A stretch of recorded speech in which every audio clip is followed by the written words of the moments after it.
Prophet by Khalil Gibran. Part 1. Al-Mustafa, the chosen and the beloved, who was adorned unto his own day, had waited 12 years in the city of Orphalese for his ship that was to return and bear him back to the isle of his birth. And in the 12th year, on the 7th day of Elul, the month of reaping, he climbed a hill without the city walls and looked seaward, and he beheld his ship coming with the mist. Then the gates of his heart were flung open, and his joy flew far over the sea. And he closed his eyes and prayed in the silences of his soul. But as he descended the hill, a sadness came upon him, and he thought in his heart, "How shall I go in peace and without sorrow? Nay, not without a wound in the spirit shall I leave this city. Long were the days of pain I have spent within its walls, and long were the nights of aloneness. And who can depart from his pain and his aloneness without regret? Too many fragments of the spirit have I scattered in these streets, and too many are the children of my longing that walk naked among these hills, and I cannot withdraw from them without a burden and an ache. It is not a garment I cast off this day, but a skin that I tear with my own hands. Nor is it a thought I leave behind me, but a heart made sweet with hunger and with thirst. Yet I cannot tarry longer. The sea that calls all things unto her calls me, and I must embark. For to stay, though the hours burn in the night, is to freeze and crystallize and be bound in a mold. Fain would I take with me all that is here.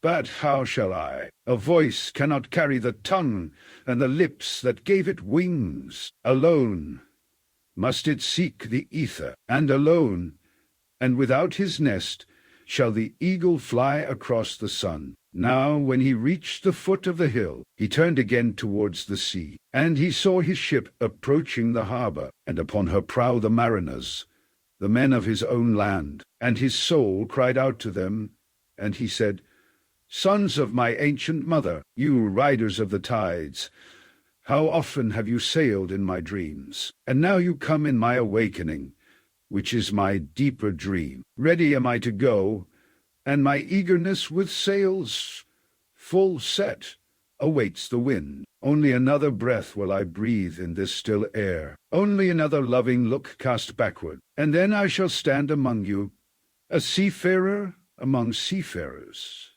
And you, vast sea, sleepless mother, who alone are peace and freedom to the river and the stream. Only another winding will the stream make, only another murmur in this glade.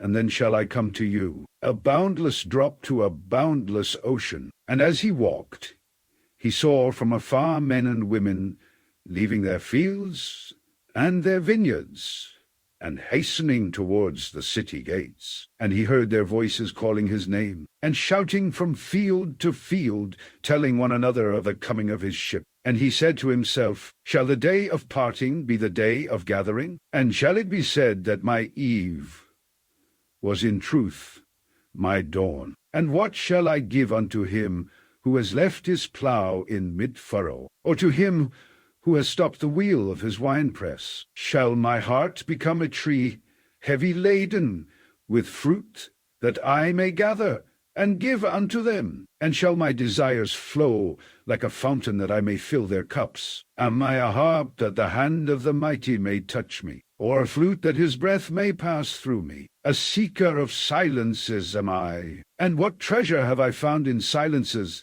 that I may dispense with confidence? If this is my day of harvest, in what fields have I sowed the seed, and in what unremembered seasons? If this indeed be the hour in which I lift up my lantern, it is not my flame that shall burn therein. Empty and dark shall I raise my lantern, and the guardian of the night shall fill it with oil, and he shall light it also." These things he said in words, but much in his heart remained unsaid, for he himself could not speak his deeper secret. And when he entered into the city, all the people came to meet him, and they were crying out to him as with one voice. And the elders of the city stood forth and said, Go not yet away from us. A noontide have you been in our twilight, and your youth has given us dreams to dream. No stranger are you among us, nor a guest, but our son and our dearly beloved. Suffer not yet our eyes to hunger for your face. And the priests and the priestesses said unto him, Let not the waves of the sea separate us now, and the years you have spent in our midst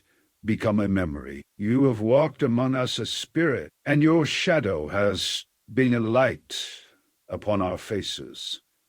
Much have we loved you, but speechless was our love, and with veils has it been veiled. Yet now it cries aloud unto you, and would stand revealed before you. And ever has it been that love knows not its own depth, until the hour of separation. And others came also and entreated him. But he answered them not. He only bent his head, and those who stood near saw his tears falling upon his breast. And he and the people proceeded towards the great square before the temple. And there came out of the sanctuary a woman whose name was Olmitra, and she was a seeress. And he looked upon her with exceeding tenderness, for it was she who had first sought and believed in him when he had been but a day in their city. And she hailed him, saying, Prophet of God, in quest of the uttermost. Long have you searched the distances for your ship, and now your ship has come, and you must needs go. Deep is your longing for the land of your memories, and the dwelling place of your greater desire. And our love would not bind you, nor our needs hold you. Yet this we ask ere you leave us, that you speak to us, and give us of your truth, and we will give it unto our children, and they unto their children. And it shall not perish. In your aloneness you have watched with our days, and in your wakefulness you have listened to the weeping and the laughter of our sleep. Now, therefore, disclose us to ourselves, and tell us all that has been shown you of that which is between birth and death. And he answered, People of Orphalese, of what can I speak save of that which is even now moving within your souls? Then said Almitra, Speak to us of love. And he raised his head and looked upon the people, and there fell a stillness upon them. And with a great voice he said, When love beckons to you, follow him, though his ways are hard and steep. And when his wings enfold you, yield to him, though the sword hidden among his pinions may wound you. And when he speaks to you, believe in him, though his voice may shatter your dreams, as the north wind lays waste the garden. For even as love crowns you, so shall he crucify you. Even as he is for your growth, so is he for your pruning. Even as he ascends to your height and caresses your tenderest branches that quiver in the sun, so shall he descend to your roots and shake them in their clinging to the earth. Like sheaves of corn he gathers you unto himself. He threshes you to make you naked. He sifts you to free you from your husks.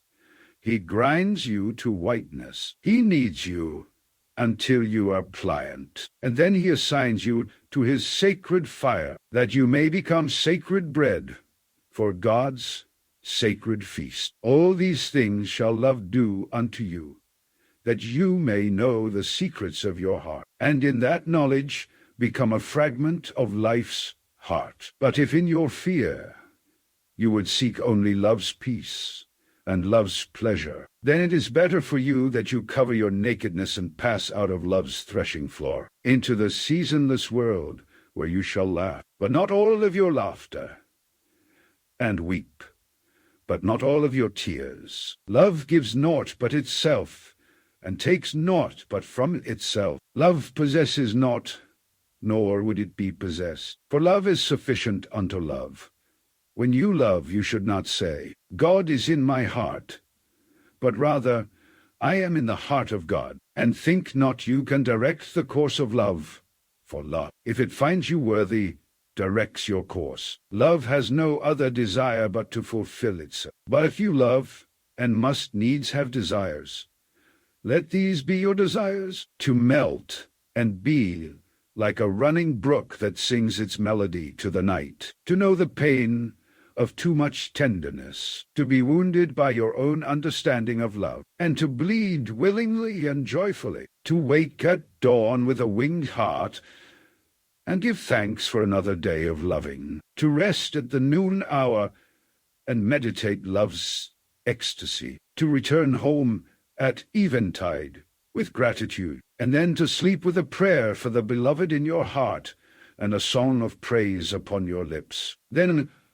Almitra spoke again and said, "And what of marriage, master?" And he answered, saying, "You were born together, and together you shall be forevermore. You shall be together when the white wings of death scatter your days. Aye, you shall be together even in the silent memory of God. But let there be spaces in your togetherness, and let the winds of the heavens dance between you. Love one another, but make not a bond of love. Let it rather be a moving sea between the shores of your souls. Fill each other's cup, but drink not from one cup. Give one another of your bread, but eat not from the same loaf. Sing and dance together and be joyous, but let each one of you be alone, even as the strings of a lute are alone, though they quiver with the same music. Give your hearts, but not into each other's keeping, for only the hand of life can contain your hearts. And stand together, yet not too near together, for the pillars of the temple stand apart, and the oak tree and the cypress grow not in each other's shadow. And a woman who held a babe against her bosom said, "Speak to us of children." And he said, "Your children are not your children. They are the sons and daughters of life's longing for itself. They come through you, but not from you. And though they are with you, yet they belong not to you. You may give them your love, but not your thoughts, for they have their own thoughts. You may house their bodies, but not their souls, for their souls dwell in the house of tomorrow, which you cannot visit, not even in your dreams. You may strive to be like them, but seek not to make them like you. For life goes not backward, nor tarries with yesterday. You are the bows from which your children, as living arrows, are sent forth. The archer sees the mark upon the path of the infinite, and he bends you with his might, that his arrows may go swift and far. Let your bending in the archer's hand be for gladness. For even as he loves the arrow that flies, so he loves also the bow that is stable. Then said a rich man, "Speak to us of giving." And he answered, "You give but little when you give of your possessions. It is when you give of yourself that you truly give. For what are your possessions but things you keep and guard, for fear you may need them tomorrow? And tomorrow, what shall tomorrow bring to the overprudent dog, burying bones in the trackless sand as he follows the pilgrims to the holy city? And what is fear of need? But need itself is not dread of thirst when your well is full, the thirst that is unquenchable. There are those who give little of the much which they have, and they give it for recognition and away. Their hidden desire makes their gifts unwholesome, and there are those who have little and give it all. These are the believers in life and the bounty of life, and their coffer is never empty. There are those who give with joy, and that joy is their reward. And there are those who give with pain, and that pain is their baptism. And there are those who give and know not pain in giving, nor do they seek joy, nor give with mindfulness of virtue. They give as in yonder valley the myrtle breathes its fragrance into space. Through the hands of such as these, God speaks, and from behind their eyes he smiles upon the earth. It is well to give when asked, but it is better to give unasked, through understanding. And to the open-handed the search for one who shall receive is joy greater than giving. And is there aught you would withhold? All you have shall some day be given. Therefore, give now, that the season of giving may be yours, and not your inheritors. You often say, I would give, but only to the deserving. The trees in your orchard say not so, nor the flocks in your pasture. They give that they may live, for to withhold is to perish. Surely he who is worthy to receive his days and his nights is worthy of all else from you. And he who has deserved to drink from the ocean of life deserves to fill his cup from your little stream. And what desert greater shall there be than that which lies in the courage and the confidence, nay, the charity of receiving? And who are you, that men should rend their bosom and unveil their pride, that you may see their worth naked, and their pride unabashed? See first that you yourself deserve to be a giver, and an instrument of giving. For in truth, it is life that gives unto life, while you, who deem yourself a giver, are but a witness. And you receivers, and you are all receivers, assume no weight of gratitude, lest you lay a yoke upon yourself, and upon him who gives. Rather rise together with the giver on his gifts, as on wings. For to be over-mindful of your debt, is he to doubt his generosity, who has the free-hearted earth for mother, and God for father? Then an old man, a keeper of an inn, said, Speak to us of eating and drinking. And he said, Would that you could live on the fragrance of the earth, and like an air plant, be sustained by the light. But since you must kill to eat, and rob the newly born of its mother's milk to quench your thirst, let it then be an act of worship, and let your board stand an altar, on which the pure and the innocent of forest and plain are sacrificed for that which is purer and still more innocent in man. When you kill a beast, say to him in your heart, By the same power that slays you, I too am slain, and I too shall be consumed. For the Lord that delivered you into my hand shall deliver me into a mightier hand. Your blood and my blood is naught, but the sap that feeds the tree of heaven. And when you crush an apple with your teeth, say to it in your heart, Your seeds shall live in my body, and the buds of your tomorrow shall blossom in my heart, and your fragrance shall be my breath. And together we shall rejoice through all the seasons. And in the autumn, when you gather the grapes of your vineyards for the winepress, say in your heart,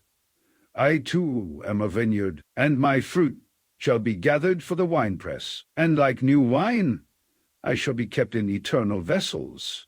And in winter, when you draw the wine, let there be in your heart a song for each cup, and let there be in the song a remembrance for the autumn days, and for the vineyard, and for the winepress.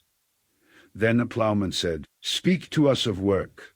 And he answered, saying, You work that you may keep pace with the earth, and the soul of the earth. For to be idle is to become a stranger unto the seasons, and to step out of life's procession, that marches in majesty and proud submission towards the infinite. When you work, you are a flute, through whose heart the whispering of the hours turns to music. Which of you would be a reed, dumb and silent, when all else sings together in unison? Always you have been told that work is a curse and labor a misfortune. But I say to you that when you work, you fulfill a part of earth's furthest dream, assigned to you when that dream was born. And in keeping yourself with labor, you are in truth loving life. And to love life through labor is to be intimate with life's inmost secret. But if you in your pain call birth an affliction, and the support of the flesh a curse written upon your brow, then I answer that naught but the sweat of your brow shall wash away that which is written. You have been told also that life is darkness, and in your weariness you echo what was said by the weary. And I say that life is indeed darkness, save when there is urge. And all urge is blind, save when there is knowledge. And all knowledge is vain, save when there is work. And all work is empty, save when there is love. And when you work with love, you bind yourself to yourself, and to one another, and to God. And what is it to work with love? It is to weave the cloth with threads drawn from your heart, even as if your beloved were to wear that cloth. It is to build a house with affection, even as if your beloved were to dwell in that house. It is to sow seeds with tenderness, and reap the harvest with joy, even as if your beloved were to eat the fruit. It is to charge all things you fashion with a breath of your own spirit, and to know that all the blessed dead are standing about you and watching. Often have I heard you say, as if speaking in sleep, He who works in marble and finds the shape of his own soul in the stone is nobler than he who ploughs the soil, and he who seizes the rainbow to lay it on a cloth in the likeness of man is more than he who makes the sandals for our feet. But I say, not in sleep, but in the overwakefulness of noontide, that the wind speaks not more sweetly to the giant oaks than to the least of all the blades of grass. And he alone is great, who turns the voice of the wind into a song made sweeter by his own loving. Work is love made visible. And if you cannot work with love, but only with distaste, it is better that you should leave your work and sit at the gate of the temple and take alms of those who work with joy. For if you bake bread with indifference, you bake a bitter bread that feeds but half man's hunger. And if you grudge the crushing of the grapes, your grudge distills a poison in the wine. And if you sing though as angels, and love not the singing, you muffle man's ears to the voices of the day and the voices of the night. Then a woman said, Speak to us of joy and sorrow. And he answered, Your joy is your sorrow unmasked. And the selfsame well from which your laughter rises was oftentimes filled with your tears. And how else can it be? The deeper that sorrow carves into your being, the more joy you can contain. Is not the cup that holds your wine the very cup that was burned in the potter's oven? And is not the lute that soothes your spirit the very wood that was hollowed with knives? When you are joyous, look deep into your heart, and you shall find it is only that which has given you sorrow that is giving you joy. When you are sorrowful, look again in your heart, and you shall see that in truth you are weeping for that which has been your delight. Some of you say, Joy is greater than sorrow, and others say, Nay, sorrow is the greater. But I say unto you, they are inseparable. Together they come. And when one sits alone with you at your board, remember that the other is asleep upon your bed. Verily, you are suspended like scales between your sorrow and your joy. Only when you are empty are you at standstill and balanced. When the treasure-keeper lifts you to weigh his gold and his silver, needs must your joy or your sorrow rise or fall. Then a mason came forth and said, Speak to us of houses. And he answered and said, Build of your imaginings a bower in the wilderness ere you build a house within the city walls. For even as you have homecomings in your twilight, so has the wanderer in you, the ever-distant and alone. Your house is your larger body. It grows in the sun and sleeps in the stillness of the night. And it is not dreamless. Does not your house dream? And dreaming, leave the city for grove or hilltop. Would that I could gather your houses into my hand, and like a sower scatter them in forest and meadow. Would the valleys were your streets, and the green paths your alleys, that you might seek one another through vineyards, and come with the fragrance of the earth in your garments. But these things are not yet to be. In their fear your forefathers gathered you too near together, and that fear shall endure a little longer. A little longer shall your city walls separate your hearths from your fields. And tell me, people of Orphalese, What have you in these houses? And what is it you guard with fastened doors? Have you peace, the quiet urge that reveals your power? Have you remembrances, the glimmering arches that span the summits of the mind? Have you beauty, that leads the heart from things fashioned of wood and stone to the holy mountain? Tell me, have you these in your houses? Or have you only comfort, and the lust for comfort, that stealthy thing that enters the house a guest, and then becomes a host, and then a master? Aye, and it becomes a tamer, and with hook and scourge makes puppets of your larger desires. Though its hands are silken, its heart is of iron. It lulls you to sleep only to stand by your bed and jeer at the dignity of the flesh. It makes mock of your sound senses, and lays them in thistledown like fragile vessels.